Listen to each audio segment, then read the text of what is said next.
Welcome back, ladies and gentlemen, to another video. Today we're continuing the journey of Ethereal Enigma, so let's hop right to it. I head into my room and sit down with my thoughts. My mind feels fuzzy with all of this new information. Daisuke is Veldin and he's also trapped here. I wonder if he can shed more light on this whole situation, although it doesn't seem like he knows any more than we do. When it's time for bed, I get ready before slipping under the sheets. I toss and turn for a while before falling asleep.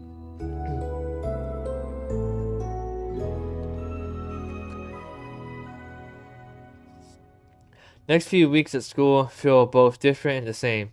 With knowledge that Daisuke is also Veldin, his interactions with Aelin have changed.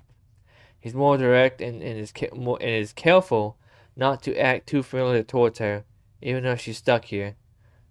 Aelin is still a Veldin princess and Daisuke respects that. Mina was shocked to learn of Daisuke's true heritage, but Kira remained calm after hearing the news. Both agreed that it was strange he never mentioned it before, but are hopeful he'll help Aelin find a way home. Following the news about Daisuke, Aelin shared another surprise. We now have a new member of our household, a little corgi. Aelin, along with the rest of the student council, volunteered together at an animal shelter to support an adoption event. The corgi bonded instantly with Aelin and didn't want her to leave, since Aunt Emiko and Uncle Hajime always wanted a dog. Fostering the pup was an easy decision. It's a lot noisier around the house now, but her cuteness makes up for it. With a wide yawn, I pushed myself out of bed. We had a short week at school as everyone prepares for the upcoming holiday, Family Day. It's a special day that gives families a break from their busy schedules so they can unite and spend quality time together. Matsu we'll just say Matsu. Matsu takes the holiday seriously, and the community puts on lots of events that people of all ages can enjoy. The celebration spans the entire weekend, although the actual holiday is observed on the following Monday. I hurry up and get ready. Today is the last day of school before the break. Kira invited all of us to spend a weekend at her family's beach house, and I can't wait. With the weather getting colder, it'll be nice to squeeze in a few final days of warmth and sunshine. Plus, Aunt Emiko and Uncle Hajime were happy to let us go as long as we be back in time for Family Day. After getting dressed, I pack up my bag and head downstairs to an empty kitchen. The ghouls must have already gone to school. Glancing at the clock, I grab a roll and shove it in my mouth. I need to get going before I'm late. I quickly sling my bag over my shoulder and put on my shoes before heading out the door. The walk to school goes by smoothly as I simultaneously power walk and eat. Soon I'm running to the school gates and weaving through the courtyard. Students line the hall as I filter in the classroom and sit by my friends. Hey, man! Hey, what's going on? Oh, nothing. Just plans for the best weekend ever. He flashes me a grin, which I match. Beach vacation? That's right! Mina turns to Kira. Are you sure it's okay for all of us to stay at your beach house? Kira nods. My parents are happy that someone will be staying there. Otherwise, it'll just be empty. An empty house is really sad. Exactly. It would be ruder for us not to go. That's a valid point. Kira nods. Meet at my house tomorrow morning and we can travel together. The beach house can be a bit tricky to find. Okay, sounds good. Koji sighs happily. It's been so long since I've been at the beach. I know what I'm most looking forward to. Me too. He shoots me a knowing look. Are you thinking what I'm thinking? It depends. Are you thinking about dominating a beach volleyball? Demolishing your opponents in a game of beach volleyball? Mina laughs. Oh, please. Us girls could take you boys easily. Oh, it's on. Miss Sato enters the classroom, interrupting our discussion. Good morning, class. I know it's the last day before the holiday weekend, but please pay attention. We have a lot to cover. As we all quiet down and turn to our seats, Miss Sato writes on the board. Please open your textbooks and we'll begin the lesson. Day passes by in a blur. Miss Salto wasn't kidding when she said we had a lot to cover.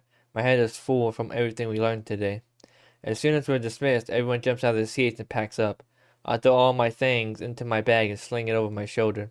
Time to go to my club meeting. Hurrying out of the classroom, I make my way to the club room. When I arrive, I take my usual seat in the circle. A few other members are already here and chat quietly while we wait for everyone to arrive. I wonder what we'll be discussing today. I'm sure it'll be another challenging theory.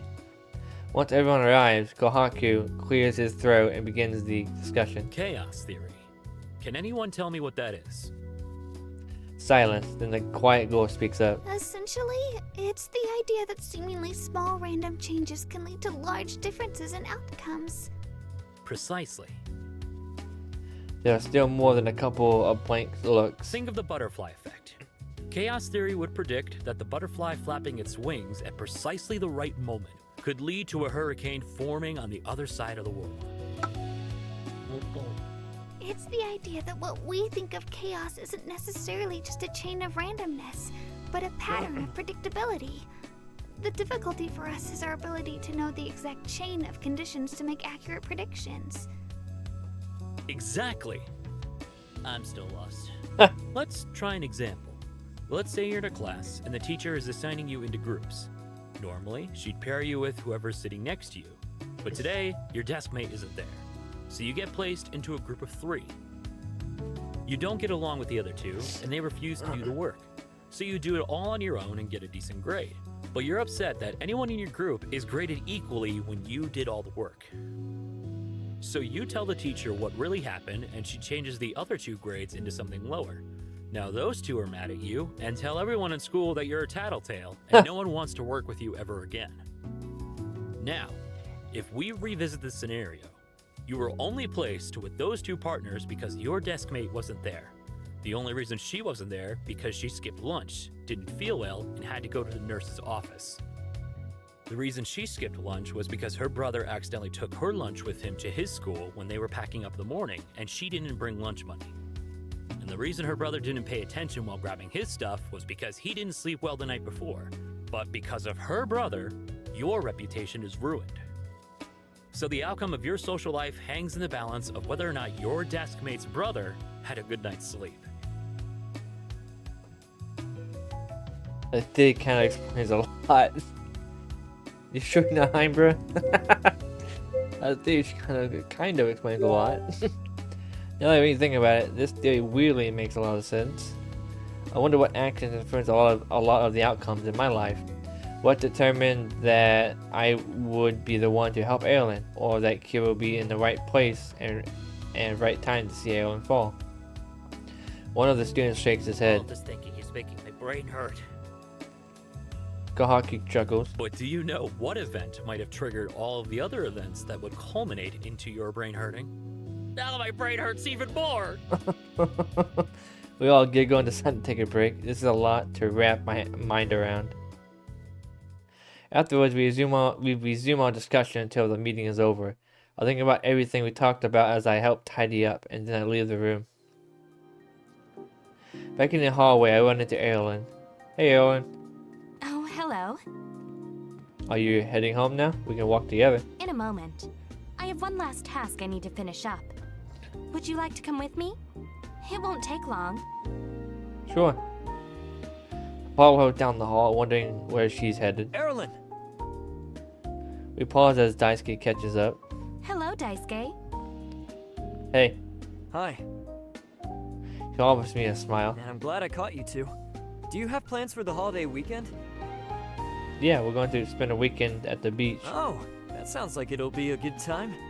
Did you need us for something? I may have a lead on something that could help us get home and was planning to track it this weekend. Aelin becomes alert, her expression turning serious. This is the first news we had regarding investigation in a while. What sort of lead? I'm not entirely sure, but there might be someone at the shrine who's worth talking to. I had gone down that road before.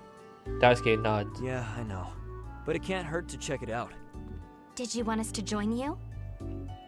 He shakes his head. No, go to the beach and have fun. I don't know if this will pan out, and if it leads to a dead end, I'd feel awful if you missed your plans for it. If it has to do with Veldon, then perhaps it would be best if I were there. No, really. I've got it covered. It'll be a lot of waiting around, and we might not even find anyone. I know that feeling. I mean, I know how that feels. Yeah, so don't worry about it. I'll keep you updated. I just figured I'd keep you in the loop. Aelin hesitates, then nods. In that case, tell me as soon as you find something. I will. He flashes us one last smile. Alright, I better get going. Have a nice holiday. He waves before disappearing down the hall. Aelin sets off again, continuing her travel, and I hurry to catch up. It seems like she's unconcerned about what Daisuke shared.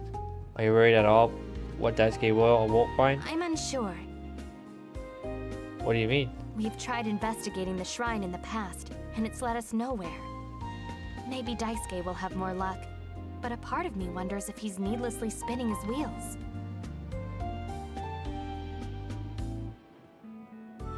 Trying to show us up? Maybe we'll find something we missed. There's a chance he could find something that we might have overlooked. Like he said, it can't hurt to try. That's true, but I'm not confident that a failed lead will provide new information. That's true too. Either way, there's no use dwelling on it, especially when I still have work to do. Alright, that last errand you have to run. Where are we going? Here. She pauses in front of the music room. Huh, I've never been here before. Instruments are tucked neatly in their cases as chairs and music stands fill the space. In one corner stands a large, decorated harp, while the other corner sits a piano. A girl with curly ginger hair plays a simple melody, her fingers dancing across the ivory keys. She's slender, with striking blue eyes and freckled pale skin. As soon as she notices us, she stands up, chopping the melody short. Evelyn! Sorry, I didn't hear you come in. Hello, Maisie. I didn't mean to interrupt. The girl shakes her head. It's okay. You weren't interrupting. I'm glad to hear that.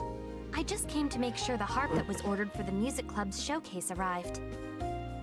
She glances at the unmistakable harp in the corner. And it looks like it did. Looks like our club wasn't the only one that benefited from Aelin's club funding initiative. Yes, and I'm actually really happy that you're here. Oh, was there something you wanted to discuss? Maisie nods, tucking a lock of hair behind her ear. Yes, sort of. I wanted to thank you in person for everything you did for me in the club. I'm really grateful you were able to secure us a harp. Thank you for your hard work. Aelin blinks in surprise before a brush stains her cheeks. You don't have to thank me. I was only doing my job. Even so, I know it wasn't easy to get. She hesitates. Would you like to hear a song? I'd love to. With a broad smile, Maisie settles herself at the harp and delicately plucks a few chords. After a quick warm-up of the instrument, she takes a deep breath, then she begins. The music flows through her fingers into an ethereal melody. Each chord rings loud and clear, water falling into harmonies. It's soothing, relaxing, and warms the soul.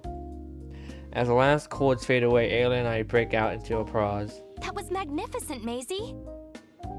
Yeah, you were amazing. You really think so? Thank you. She beams brightly, her eyes sparkling. How long have you been playing the harp? Just today. My jaw drops. Seriously? Yeah, I played both the violin and piano growing up, but I've always loved the sound of the harp. I watched a lot of videos to prepare, but I can tell I still need a lot of practice. I never would have guessed. You sound like a professional. Aelin nods. Yes, you're incredibly talented, and I'm confident that you'll put that harp to good use. Maisie's face lights up. Thank you. I'm really excited to perform at the showcase. I hope you'll both come and listen. Alright, hold on. We need a thumbnail if we don't get one. We'd love to, Definitely. but for now, we'll let you practice in peace. After saying goodbye, Aelin and I leave the room. I can hear the faint echo of music as we walk down the hall. Soon, we leave the school and make our way home. I'm impressed by Aelin. When she first joined the student council, I never expected her to take her role seriously. but it seems like she really does want to make school a better environment for the students. Looks like we've been helping a lot of the clubs out. She makes it sound so simple, but I know that it must have taken a lot of research and analysis to prove the funding was necessary. I feel like you're downplaying how much you helped in making things. It was certainly challenging at times, but a lot of clubs were depending on me. I couldn't just let my subjects down. Looking like a true leader. She smirks. It took you long enough to see it. Hold on. Okay. Evelyn is naturally falling into that leadership role. I wonder how much of that sense of duty is something she learned from Veldin, and how much of it is because she's grown accustomed to living here. Finally, we see the house in the distance. When we return home, the family is in the living room. Welcome home, you two. Are you all packed up for your trip? I still have a few things to pack. Same here. Mina grins from her spot on the couch. I'm all done. I got a head start for once. Well, I'm sure you'll all have a lot of fun. The sunshine will feel so nice. I know. I'm really excited. Uncle Hajime nods. Yes, you'll have a great time. Just don't forget to be home in time for Family Day. Don't worry, Dad. Of course we'll be back. Yep, everyone's going to be home by then. Evelyn hesitates, but Aunt Emika offers her a smile. That includes you too, Erilyn. Family Day won't be complete without you. Evelyn softens into a smile. I look forward to celebrating. After a nod, Aunt Emiko checks the time. Okay, Hajime and I need to return to the bakery. I'm going to finish packing then. As will I. Mina looks around at all of us departing. Oh, everyone's leaving? Well, I have plans too. Yeah, what are your plans? It's a secret. Not secret. Keep your secrets. Now I'm curious. Tell me. Nope. Please. Nuh-uh. Those must be really good plans if they're so secret. Aylin is already halfway up the stairs by the time Mina and I are done talking. I'll head you upstairs and split off into my room. Let's see, what do I need for the beach? I gather my swimsuit and a towel, and then throw in a bottle of sunscreen and other essentials. Next, I grab extra changes of clothes and shoes. Shuffling around the room, I'll pull out what I need and toss them into my bag. Finally, I'm done. I take one last look around and zip up my luggage. That went faster than anticipated. I still have the evening to spend as I wish. Maybe someone will be free to hang out. Go to the arcade instead. Nah, we're gonna go hang out with Kira. Down Kira's number, she quickly answers. Hello. Hey, Kira. Oh, hi. She sounds weirdly out of breath. Are you okay? I think so. You think? My parents shipped me a new TV, but the delivery arrived while I was at school. I'm trying to carry the box inside. By yourself? Yes. The last TV in Kira's house was already pretty big, and knowing her parents, they'd surely replace it with an even bigger one. No wonder she's struggling to move it on her own. You need any help moving it? She hesitates. That would be really appreciated. I chuckle. Alright, I'll be there in a few. Okay. After we say goodbye, I hang up and get ready to leave. Then I slip on my shoes and exit the house. She smiles as I approach. Hi. Hi. Thanks for coming to help. No problem. Beside her is a box that's almost as tall as she is. Wow, you were trying to move this yourself? She nods. I was okay until I reached the steps. I cling to the small steps leading up to her front door. That is definitely a two-person job.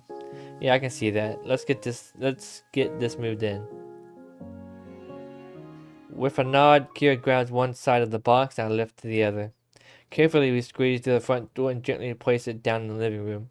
We rip open the packaging and remove it from the box. Next, I help Kira move out her old TV before we lift the new one to take its place. Once the TV is secure, we both collapse into the couch. Whew, glad that's done. Kira nods as she catches her breath. Thank you for your help. No problem, it looks great. She nods. Should we turn it on and make sure it works? Good idea. After hooking everything up, Kira plugs the TV in and it blinks on. So far, so good. She finishes setting up her accounts and the screen turns gray while it updates. I guess there's nothing left to do but wait. Should I stay or go? I came over to help and it seems like she's got it handled from here. I think I glance at Kira and catch her staring at me. She quickly looks away, and I dart my gaze to the floor. I can't believe she caught me looking at her. Something white catches my eye. Hey Kira, there's a card he addressed to you. It must have fallen out when we were moving out stuff around. Oh, She sounds indifferent, but pads over and sits by me, opening the card. it's from my parents. That's nice. What does it say? Nothing surprising. They can't make family day. That's messed up.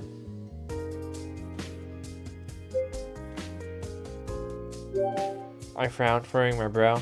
The whole purpose of family day is to make time for Said family. a last-minute business meeting cropped up.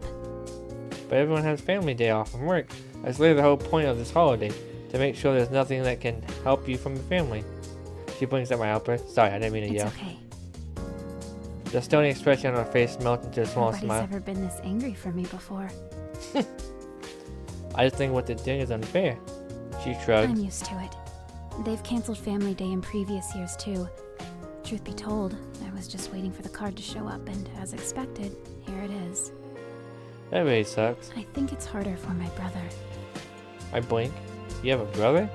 She nods and shows me the second card that was hidden in the envelope and scribbled uncertain handwriting. All the words "Happy Family Day" is signed with her heart that says Tomo. I can't believe I'd known Kira for this long and had no idea she had a sibling. Wow, I didn't know you have a brother. You never mentioned him. He's a lot younger. How old is he? 4. Oh, that's cute. Oh, that's a cute age. Do you have a picture? She nods and digs out her phone. As I'm scrolling through, she shows me a picture of a tiny Japanese boy. His black hair hangs over his eyes and he smiles brightly, exposing a missing front tooth. I notice immediately that he looks a lot like his parents, but not much like Kira at all. He looks a lot like your mom. Yes, he would since they had him. Huh? I mean, I see. Some resemblance with you and your... I hesitate. She doesn't look like her parents at all. I was adopted when I was 10 years old. Oh! Gasp. Oh, I see. I'm surprised I didn't notice it when I first met her parents, but the photo she just shared made it quite obvious. It explains her stoic features and why she doesn't look like the rest of her family. This news is very personal. I can tell it's something it's not something she talks about often. I appreciate that she trusts me enough to open up. That must have been a big change for you. She nods. It was very different from the orphanage. I traveled a lot with my parents. They were always attending press conferences or business meetings, and I would go to all of them. I got used to having cameras in my face and seeing myself in magazines. I thought this was what normal life was supposed to be. Oh. Then Tomo was born and the traveling stopped. My parents were busy with the baby, and I was old enough to go to boarding school, so I didn't see my family very much. Boarding school must have been a big shock for you since you were no longer around your family. Kira pauses, thinking. It wasn't that different, actually. Oh? Even though I was with my parents, I didn't spend much time with them. They were always being interviewed or hosting events. When we were home, they were still working, and I spent most of my time with the nanny. It just felt like I traded nannies for teachers at boarding school. Kira's home life is a lot more isolating than I realized. I can understand it a little bit, since my mom and dad travel a lot. Uncle Hajime and Aunt Emiko act like my second parents. But we both know that even if they disappointed me, they aren't my parents. I'm sure that's how Kira feels with her nannies too. The difference is when my parents return, they always go out of their way to make up for lost time with me before they leave again. It breaks my heart that Kira doesn't have a bond. How about your brother? Are you close with them? I try to be, but I was away at boarding school, and now I'm here in Matsukaze. He goes to preschool, and then the nannies take him to all of his accelerated learning programs. He hardly sees my parents either, but when I'm home, I make sure to spend time with him. It almost seems like your parents are too busy to have kids. Kira nods, her expression turning serious. They are, and I wish they'd see that what they're doing is unfair. What could be more important than your own family? And now they're raising Tomo the same way they raised me. At least I was old enough to handle what was happening. Having a family is better than not having one. Tomo is so young. He doesn't understand. Kira pauses, lowering her But gaze. everywhere I went, everyone always talked about how lucky I was to be an Igarashi. I know that my parents provide for us, and I'm very grateful for everything they've given me. I overhear others who are jealous of all the cool gadgets and latest tech that I have, but they don't realize that what they have with their families is worth more than anything money can buy. True, true. She trails off, turning away. My heart aches for Kira and her brother. I can tell Kira tries her best to be strong, but it's hard not to let these things get to her.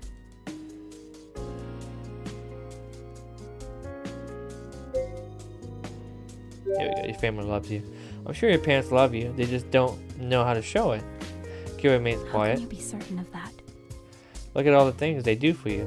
When you said you wanted to come to Matsu, they let you move here, and they made sure you're comfortable by providing you with top-of-the-line living arrangement. Plus, they're letting you use the beach house how you see fit. It might just be material items, but I think that might be the only way they know how to express their feelings. Kyo doesn't speak as she takes in my words, then she slowly nods. They work so hard to earn money, and they're very generous with it. I've never been left wanting for anything. Exactly. Obviously, money isn't everything, and it can't replace quality time spent together, but your parents do care for you in their own way. She nods again and offers me a small smile.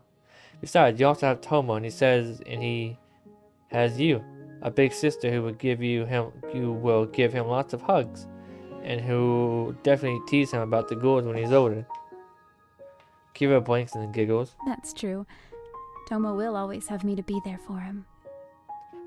She gives me a generous smile, and I can tell her mood seems lifted. Thanks. For what? For listening. That's what I'm here for. We hear a ding and look up to see the TV has finished updating. Oh hey, your TV is ready. Yeah. She reaches for the remote, but before she grabs it, the remote screen shifts. Setup complete. Netflix automatically opens up and scrolls through her list of suggested movies. Every single film has a pink or pastel background with a heart somewhere in the corner and a smiling man and woman. It can only mean there's a lot of romantic comedies. She touches the remote and turns off the TV. When she catches my gaze, her face burns red. Is it weird? Oh, I didn't pick up chicks. Girls like those shows. It's surprising. Let's go with that. No, it's not weird at all. It's just a little unexpected. Her brush deepens. I like to watch other shows too. It's okay. You don't have to explain yourself. You have to be ashamed to like something that's a little different. It's what makes you an interesting person. You think I'm interesting? I blink and feel the heat rise in my own face. Yeah. Thanks. She looks away, but I catch her smile. Anyway, it looks like your TV is working. She nods. It's getting kind of late now, though, so I should probably head back. Okay. Kira pushes herself to her feet and walks me to the door. Thank you for all of your help today. No problem. I'm glad I could be here. Don't hesitate to let me know if I can help again. She smiles softly. I won't. See you tomorrow, then. She nods. We say goodbye, and then I begin my journey home. I learned a lot about Kira today. Some of it was more serious than others, but all of it makes me feel that much closer to her. This is probably one of the first times she's allowed herself to be supported by someone else. I hope that I have more opportunities to be here for her in the future. Soon I arrive back home. After taking off my shoes, I head upstairs and go to my bed to relax.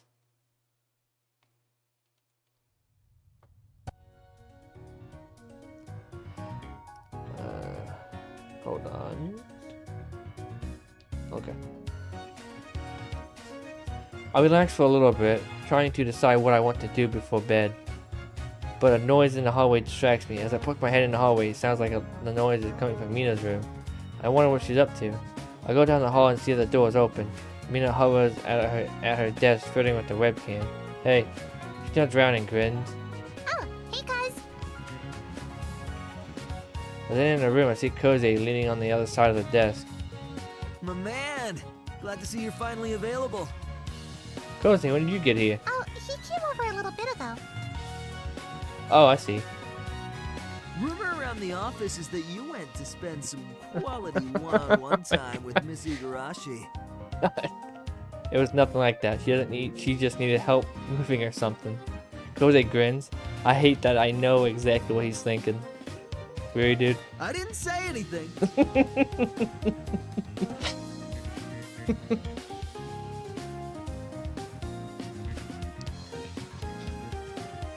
Alright guys, we're in this video here. I'm gonna continue this another time, and I'm gonna upload them probably a day after. Upload one day and then upload another video the day after, but we'll see. I hope you guys like, subscribe, and I'll see you guys next time. Bye guys.